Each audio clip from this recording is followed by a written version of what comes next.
performance durablement dans toute la société et dans chaque entreprise dans laquelle vous cherchez au quotidien à faire que s'intègre une personne handicapée différente des autres.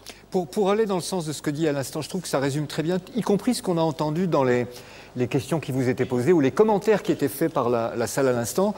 Vous me direz les uns et les autres ce que vous en pensez, mais moi j'ai retenu plusieurs choses. Alors bien sûr, il y a la prise en compte des effets, des moyens techniques mis en œuvre, des moyens financiers mis en œuvre.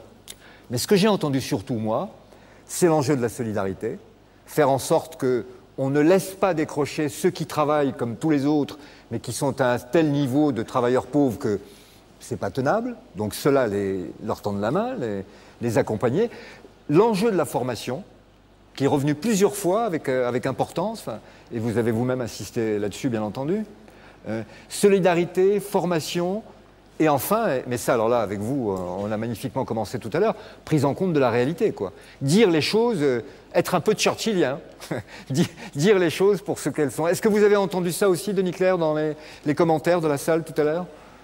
Oui, en partie, et je pense qu'il faudrait approfondir encore ça, la question de la solidarité, et en particulier la question du nombre de travailleurs pauvres qui grandit dans notre pays, pour des raisons qui sont parfois liées aux politiques publiques, hélas, en encourageant trop la montée du temps partiel ou en flexibilisant à l'extrême le travail dans les entreprises. On a, d'une certaine manière, concouru à multiplier le nombre de travailleurs pauvres. Il y en a plus de 2 millions aujourd'hui dans notre pays, alors que nous croyons en être préservés. Mais je voudrais insister sur quelque chose qui est complémentaire de ce que les uns et les autres vous avez dit, et qui est la question de la création d'entreprises, enfin de l'aide à la création d'entreprises. C'est un axe qui est souvent négligé. Je suis très heureux qu'il ait été retenu par le plan de soutien, pour une raison très simple, c'est que le tissu productif d'un pays, et d'un pays comme le nôtre, se renouvelle à une vitesse beaucoup plus grande qu'on ne le croit. Derrière la permanence des boutiques ou des entreprises, il y a en réalité un maelstrom incessant, et c'est à travers ce maelstrom qu'une société se modernise et que du même coup, des gens apprennent par l'emploi à compléter leurs connaissances, à s'adapter à de nouvelles situations, etc. Et donc, la formation, elle n'est pas simplement avant, elle est dans l'emploi, et en particulier, la création d'entreprises est un formidable levier pour permettre aux gens de donner le maximum de ce qu'ils ont en eux. Et ça me paraît très très important de soutenir cet axe-là. Il y a une chose qui est quand même, que je trouve très, très, très nourrissante, c'est que c'est quand même vous qui avez ouvert cette matinée en nous faisant une photo du territoire de l'Ange de la Seine assez dramatique, mais qu'à vous écouter, si, assez inquiétante quand même, mais qu'à vous écouter, vous êtes en train de nous dire formidable. Ben voilà, on change tout, on est plus ouvert, plus créatif, on échange plus d'informations et on voit tout ce qu'on peut changer. Oui, mais en fait, il faut bien avoir en tête qu'il y a beaucoup de mouvements de main-d'œuvre. Beaucoup, et encore plus par le départ du Papy Boom. Par rapport à la création d'entreprises, il faut bien penser que oui, c'est possible. Hein, je ne vais pas dire yes, I can, mais oui, c'est possible. Why not, hein. Parce que il faut savoir, alors c'est création et reprise d'entreprises. Hein. Il y a 10% des entreprises qui sont à prendre par le vieillissement des chefs d'entreprise. J'ai dit 10%. Oui. Alors si je dis 10%, c'est dans les 3 ans. Hein.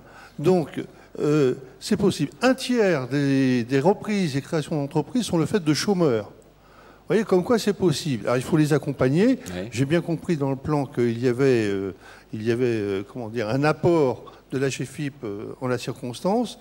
Hein. Il faut former, mais il faut expliquer que c'est possible. Et la reprise, elle est là. Il y a beaucoup d'entreprises à reprendre.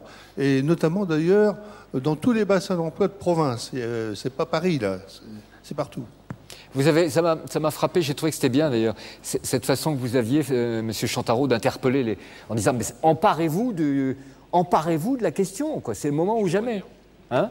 Oui, parce que, en fait, je pense qu'il ne faut pas tomber dans le piège du commentaire des politiques publiques.